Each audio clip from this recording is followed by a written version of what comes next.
સુરત શહેરમાં આવનાર તહેવારોને લઈને આરોગ્ય વિભાગ એક્શનમાં આવ્યું।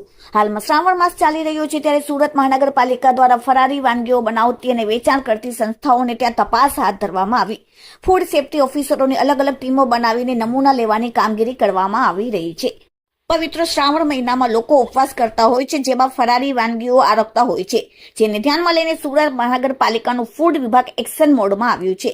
સુરતમાં ફૂડ સેફ્ટી ઓફિસરો દ્વારા અલગ અલગ ટીમો બનાવીને ફરારી લોટનું ઉત્પાદન, વેચાણ તેમજ ફરારી વાનગીઓ બનાવતી સંસ્થાઓમાં તપાસ કરવામાં આવી રહી છે। આ સંસ્થાઓમાંથી ફરારી વાનગીઓ અને લોટના નમૂના લઈને હાલમાં લેબોરેટરીમાં મોકલાવવામાં આવશે। ફૂડ સેફ્ટી ઓફિસરે કહ્યું કે ફૂડ વિભાગ દ્વારા ફરારી લોટનું ઉત્પાદન, વેચાણ તેમજ ફરારી વાનગીઓ બનાવતી સંસ્થામાં તપાસ કરવામાં આવી રહી છે। આ સંસ્થાઓમાંથી ફરારી વાનગીઓ અને લોટના નમૂના લઈને લેબોરેટરીમાં મોકલવામાં આવશે। 9 ઝોનમાં 10 જેટલી ટીમો બનાવીને આ કામગીરી ચાલુ છે।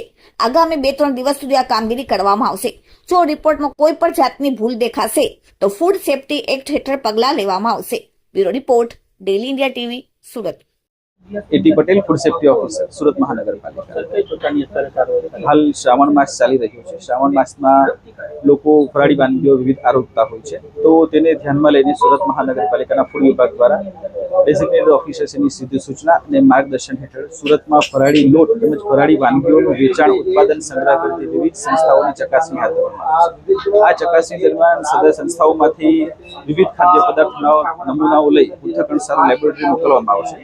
આ નમૂનાઓ રિપોર્ટ એમ 14 દિવસમાં આવતો હોય છે, પણ તહેવારોની સિઝનને ધ્યાનમાં લઈને આ રિપોર્ટ શક્ય એટલો જલ્દી આપવામાં આવે એવી લેબોરેટરીને તાકીદ પણ કરવામાં આવે છે। અને આ રિપોર્ટમાં કંઈક ક્ષતિ જણાય તો કસૂરવારો સામે ફૂડ સેફ્ટી એક્ટ હેઠળ પગલાં લેવામાં આવશે।